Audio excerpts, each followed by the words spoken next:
How's it going, everybody? Welcome back to a video, and I'm going to try to make this as short as possible, but just pretty much put the main points out there. So this video is absolutely, absolutely important for you guys to listen to. So please pay attention from beginning to end. Make it all the way to the end. You won't regret it. Hit the like button. If you just subscribe, turn on bell notifications. Let's get all the familiarities out the way. But what today's video subject is about is Verizon and changing their 60-day unlock policy and how this is going to impact consumers. So this is why this is a very important video. I'll have the link in the description to where I'm reading this article. But there are many different publications that's talking about it because this is very, very big news. And yeah, it sucks. It really does. Let's just be honest. It sucks. So this article is from Ars Technica. It is written by John Brooklyn. And really what it just, conveys is that Verizon has requested to waive the 60-day unlock policy. The FCC granted it, and Verizon only has to follow the CTIA trade policy when it comes to prepaid devices.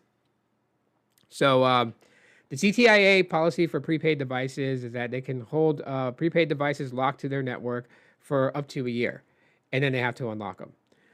And companies like, Metro by T-Mobile, Boost Mobile, et cetera, like they follow this policy, right? Metro used to do 180 days. Now they do 365, right? So it's a whole year before you can get it unlocked at the customer's request. But for the postpaid side of it, it's stating that, now Verizon can ask its customers, not ask, but it can just tell its customers they must complete their financial obligations to the device or pay an early termination fee, which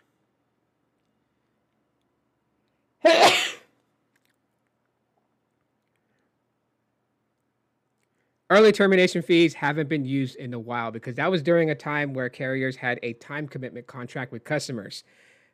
They don't do that anymore because that was one of the big, celebrations by customers years ago. Like, oh my God, no more contracts, right? We're not on contracts, but then they didn't realize they were still being put on a contract. You were just now contract for the device that you financed from them, and you would have to pay that off in order to take that device and get it unlocked and move it to another carrier. So it's still a contract, however way you slice it. So when I heard about this, I was like, man, this totally sucks. I went ahead and double checked Verizon's unlock policy from their website. It has not changed. It still says 60 days for postpaid. It still says 60 days for prepaid. So if you buy a device, if you get it on Verizon postpaid, it's unlocked after 60 days, according to them. So if you're going to unlock a device and it's been 60 days and they haven't automatically unlocked it, I would suggest people to now contact Verizon and get it unlocked. Even if they try to hit you with that, our policies just changed. It still says on their website as of today. This could change tomorrow, and today is January 13th. So this can change tomorrow. So you might want to do it today, while the policy still says 60 days. Because in that way, you can, file a complaint with the FCC if they refuse to unlock it. Yes, the waiver's been granted, and they're making all these changes, and I'm pretty sure they're going into how they're going to make all these changes. And so for those who want to know why is Verizon asking for this change, like why are they asking to go beyond 60 days? Their statement, to everyone, a public statement was made, and that was they saw a spike in fraudulent activity on Verizon, that it spiked to 55%. That's a huge number for the amount of fraudulent activity. And what that means in layman's term is they're seeing a lot of identities used to obtain a smartphone, and then all the thief would had to do who stole somebody's identity is to be able to verify that person's identity, get the phone from Verizon, keep the service on it for 60 days, and then it's unlocked.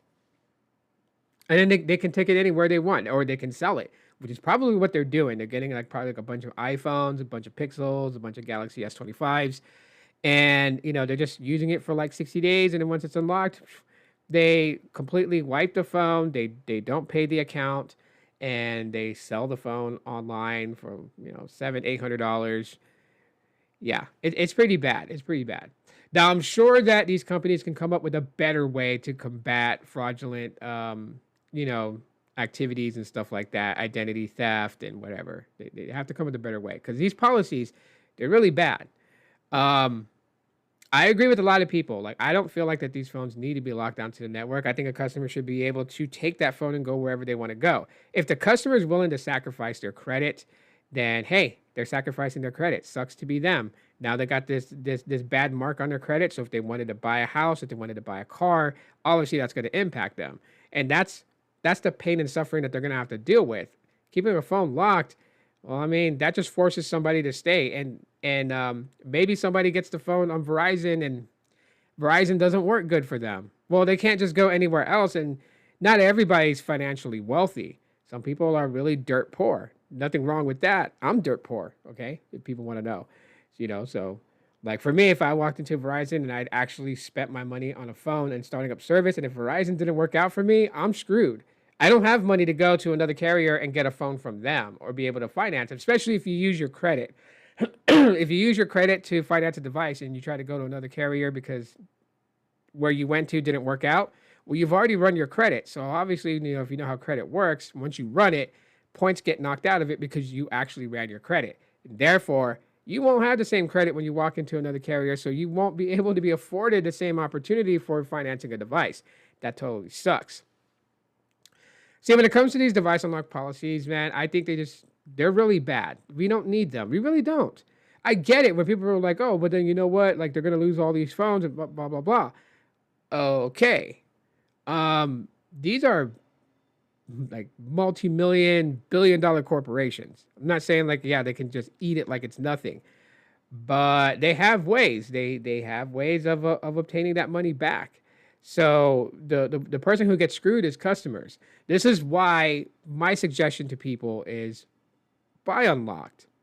Because there's certain companies that you buy or finance a device from, and the device is already unlocked. One of them is Mobile X. You buy a phone from Mobile X, it's not locked. So if Mobile X doesn't work out for you because you just purchased that phone, which is prepaid side, then you can just go to any other prepaid carrier and take the phone with you.